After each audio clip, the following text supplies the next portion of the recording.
Des nouvelles fraîches arrivent pour vous? Well, Textor n'a pas le choix, ou il paie ou Lyon coule.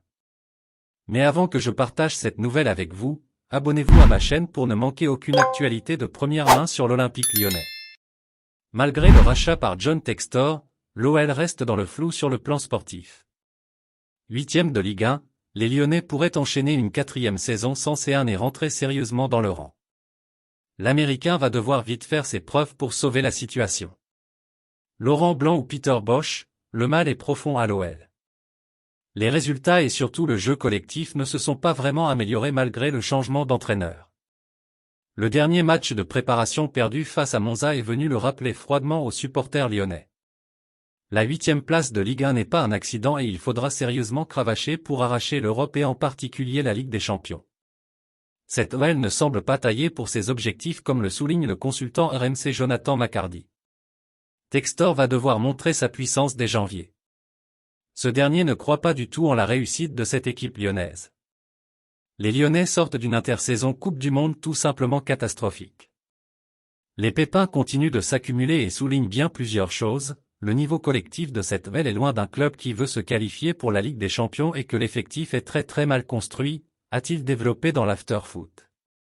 S'il a d'énormes doutes sur John Textor, il reconnaît que l'Américain est la dernière chance du club rhodanien.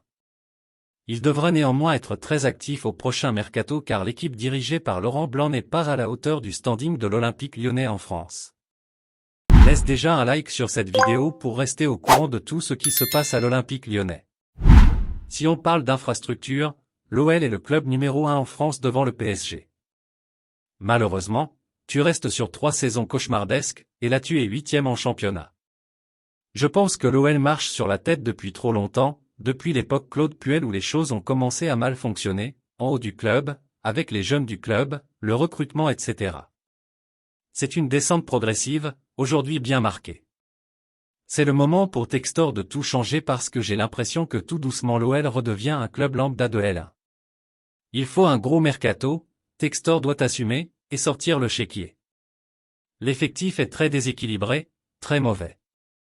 Ça sert à rien de venir faire le beau en conférence de presse monsieur Chéroux, il faut travailler maintenant, a-t-il lâché. Autant dire que la petite enveloppe de 40 millions d'euros prévue par Textor ne devrait pas être suffisante, surtout si l'OL veut être sur le podium en fin de saison. Et puis, fan, quelle est ton opinion sur cette nouvelle? Laissez votre commentaire ci-dessous car votre avis est très important pour les gones. Avez-vous aimé le contenu? Laissez votre like et abonnez-vous à ma chaîne. Maintenant, je vous apporte une autre nouvelle fraîche de l'Olympique lyonnais pour vous. Merci.